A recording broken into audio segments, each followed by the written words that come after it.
थोड़े थोड़े समय के लिए हमें देश भर में कई राजनीतिक दलों के माध्यम से सत्ता प्राप्त हुई और हमने कुछ अवसर तो प्राप्त किए हैं। जहां हमें बहुत कुछ नहीं मिला तो कुछ अवसर तो मिले, लेकिन 70-71 साल की इस आजादी में अगर आज भी 84 करोड़ लोग सस्ता भोजन प्राप्त करते हो, उस पर आधारित हो, इतनी बड़ी बड़ी बिल्डिंगें, महल, राजघराने बनने के बावजूद भी, इतने बड़े मॉल, सब चीजें बनने के बावजूद भी अगर आज भी लाखों लोग सड़कों पे खुले आसमान के नीचे सोते हो, इतना रिसोर्सेज, इतनी संपत्ति होने के बावजूद भी, इतने संसाधन, इतने अधिकार और सरकारों के पास इतना फंड होने के बावजूद भी आज भी हजारों लोग भूखे पेट सोते हो, लाखों लोग भूखे पेट सोते हो, तो मैं समझता हूं कि जो बुनियादी रूप से काम होना था वो अभी नहीं हुआ है। क्योंकि साथियों, मैं अगर सच्चाई आपसे बताऊं तो सच्चाई ये है कि अभी इस देश में आर्थिक गैर बराबरी बड़े पैमाने पे, उस आर्थिक गैर बराबरी की वजह से लाखों करोड़ों लोग तो सुबह उठकर सिर्फ और सिर्फ अपने पेट की रोटी के लिए सोचते हैं, अपने परिवार की रोटी के लिए सोचते हैं, और जो बुनियादी सुविधाएं हैं, कपड़ा, किराया मकान का, बिजली का बिल और तमाम तरह की जो दैनिक जरूरतें, उनके बारे में ये सोच सोच के अपना जीवन उसी संघर्ष में निकाल देते हैं। लेकिन साथियों, क्या भारतीय संविधान को अगर पूर्ण रूप से लागू कराया जाए तो क्या कोई बड़ा परिवर्तन हो सकता है? तो इसके लिए मैं इतना ही कहूंगा कि संविधान के भाग 4 में जो नीति निर्देशक तथ्य हैं उनमें से एक पे काम हुआ जिसको पंचायत राज आयोग कहा जाता है। और जब पंचायत राज आयोग आया तो स्टेट गवर्नमेंट की तरह, सेंट्रल गवर्नमेंट की तरह एक गांव की सरकार भी बनी, एक कस्बे की सरकार भी बनी, और उस सरकार को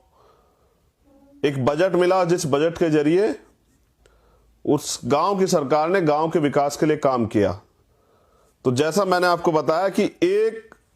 अनुच्छेद पे काम होने से इतना बड़ा परिवर्तन हुआ।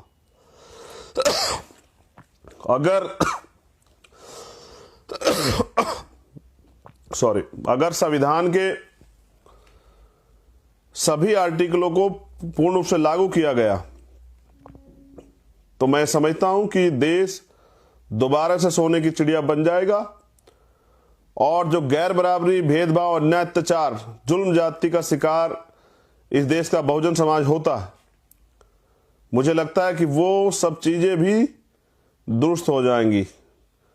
एक प्रभुत्व, मजबूत, ताकतवर भारत का निर्माण तभी संभव हो पाएगा जब इस देश में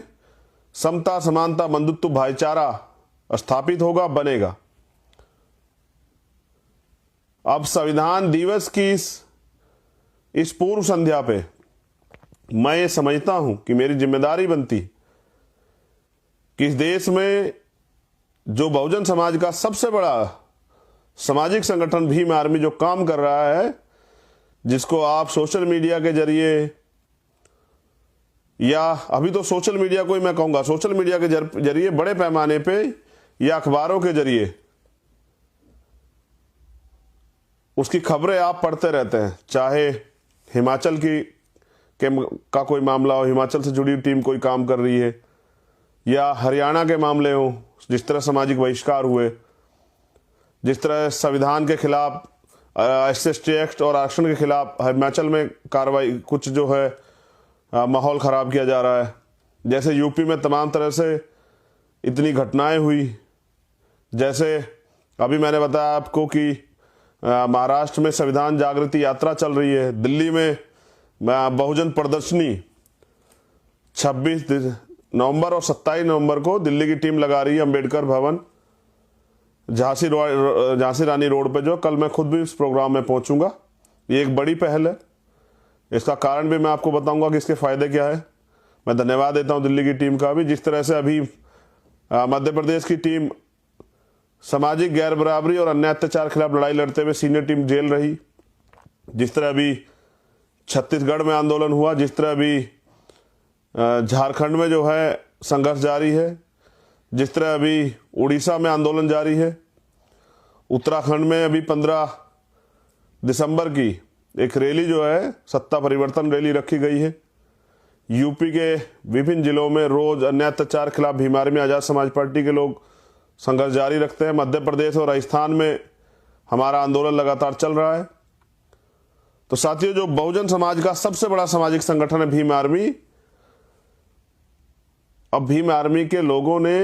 ये जिम्मेदारी ली है, भीम आर्मी के सिपाहियों ने जिम्मेदारी ली है, क्योंकि जब भीम आर्मी बनाया गया था उसका प्रथम उद्देश्य यही था कि हम बाबा साहब अम्बेडकर के जो नारे हैं, शिक्षित बनो, संगठित रहो, संघर्ष करो, पे काम करेंगे। हमने स्कूल खोल के, छोटी छोटी पाठशाला खोल के शिक्षित करने का काम किया। उसके बाद गैर राजनीतिक रूप से, सामाजिक रूप से समाज को जोड़ने का काम किया और लगातार पिछले 6 साल से भीम आर्मी के माध्यम से सड़कों पे आंदोलन, भीम आर्मी के लोग जब भी कोई सरकार द्वारा या किसी गलत व्यक्ति द्वारा बहुजन समाज के लोगों पे अत्याचार होता है, सरकार द्वारा कोई ऐसा कानून बनाया जाता है, चाहे कृषि कानून हो, चाहे CNPR NRC कानून हो, चाहे दिल्ली में गुरु घर तोड़ा गया हो, या कोई भी मामले हो, चाहे प्रमोशन रिजर्वेशन का मामला हो, भीम आर्मी के लोग बड़े पैमाने पे काम करते हैं। तो मैं उस संगठन का एक कार्यकर्ता होने के नाते ये समझता हूं कि अगर बुनियादी रूप से हम लोगों ने काम नहीं किया, मुझे आज अपने शुरुआती दौर की बात आपसे करनी पड़ेगी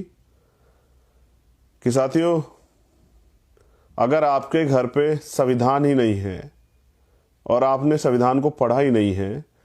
आपने अपने अधिकार जाने ही नहीं हैं, आपने अपने कर्तव्य जाने ही नहीं हैं, संविधान में जो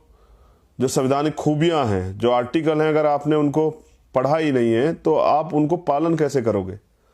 मैं कई बार जब बहुत बड़े बुद्धिजीवी तबके में बैठा होता हूं तो उनसे मैं पूछता हूं कि सर ये बताइए कि जब संविधान